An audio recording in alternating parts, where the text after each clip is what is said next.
Welcome back, Dr. Divi Chandna is with us, family physician and mind-body medicine practitioner. Thank you so much for being here. Thank you. Happy New Year. Happy New Year to you. And we are looking ahead at some more non-conventional New Year's resolutions. I mean, we hear about, getting in shape, losing weight, quitting whatever vice we have, but you have some different ones to suggest. Yeah, I thought we'd talk about some unconventional ones that can take us through the entire year rather than just focusing on getting to the gym right now. So a couple of good ones we've talked about before are decreasing our screen time, right? So decreasing screen time attached to appreciation. We've all heard of writing a gratitude list at the end of the day. Mm-hmm. They say that we get on our screen about 25 to 50 times a day, right? So what if we did it 1 or 2 times less? So then we're not grabbing. So in that moment, can we be in the now?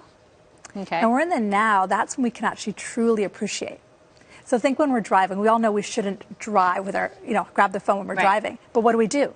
Right? So what if we practice our mind to actually appreciate this moment? And then that'll give us stuff to write in our gratitude list at the end of the day. Very so good. It's kind of a quick, easy one. And it's a win-win. It's a really win-win. Yeah. Okay, so put your phones in your screen time, cut it down a little bit, appreciate things more. What else can we do? Right. So the other one that I talk a lot about to my clients about is the concept of judgment. A lot of my clients want for the year to not judge as much. I think everyone we know judges the person in the car who's driving in front of us. We judge the grocery lineup, like what the person has in the grocery cart in front of us. So judgment is one that it took me a while to figure out, but judgment when we're doing it to somebody else is actually our own mind judging ourselves. And when you actually wake up the mind judging ourselves, we're like, oh, wait a second, I do judge myself. I don't think I'm good enough. I don't think I'm pretty enough.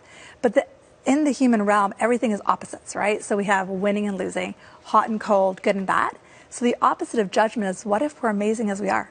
What if we're incredible humans? What if we're powerful? What if we're incredible? So you're saying that we're judging other people based on what our sort of ideal for ourselves is. Exactly. Oh, exactly. And if we actually look at the tape recorder in our own head, maybe journal about it, look at it, and go, wait a second, this is just my own stuff. I've actually noticed for myself and my clients, when you actually wake that up, you actually stop judging out there as much. Interesting. Yeah, it's crazy. That would be lovely. It would be great. Random acts of kindness. That's a really good one. We've heard about it time and time again, but random acts of kindness are just literally that. Can you be kind to one person today, one person this week? So for example, if you're walking and you see the meter maid giving a ticket, can you run ahead and put a loonie in their car? If you see a car pulled over, can you pull over? Can you pay for the coffee of the person in front of you? Because when you do kindness to somebody else, they do it to somebody else, and then they do it to somebody else, and it's just a domino effect. Nice. Yeah, I like that. Yeah. What about decluttering? We all talk this time of year. I mean, spring cleaning is one thing, but I don't know about your house, but my house after Christmas looks, I don't know, like half the size that it used to be with all this stuff in it now. Yeah, decluttering is, oh my God, it's huge. And we have so much clutter in this drawer, that drawer. We got all these Christmas presents. What are we supposed to do with them? A feng shui master once told me, if you're looking to add things to your life, whether it be money or business or job or a new relationship, you've got to remove something in your space. So removing clutter, I know it's great, eh? Removing and it always works. Cleaning out that sock drawer, getting rid of stuff, but it's not just throwing it in the garbage, but thinking, could somebody else use this? Like, could I give this to somebody else? Could I put this at a garage sale? Could I give this to Sally Ann? And there's so many donation bins around now, too, for books and for clothes, that sort of thing. So it is a good feeling to be able to do something like that. It really is. So you not only declutter, but you also tithe. And tithing, I think, is one of the big ones for unconventional resolutions this year. Because we tithe over Christmas, like we give things back, we give money at Safeway. But then there's all year too, right? So tithing doesn't have to be just money. It's not just giving money to this organization, it's also time. So if you do what I do, have clients, can you tithe the client for free? Can you give your time to somebody who needs help changing their tire? Things like that. Okay. So small things. Great. Yeah. And make you feel better about yourself as well. Exactly. Perfect. Exactly. I love it. We do have some calls for you, though, Dr. Divi. You don't mind hanging around. Nancy's on the line from Vancouver. Good morning, Nancy. Good morning, doctor. How are you? Good, Nancy. Happy New Year. Happy New Year to you.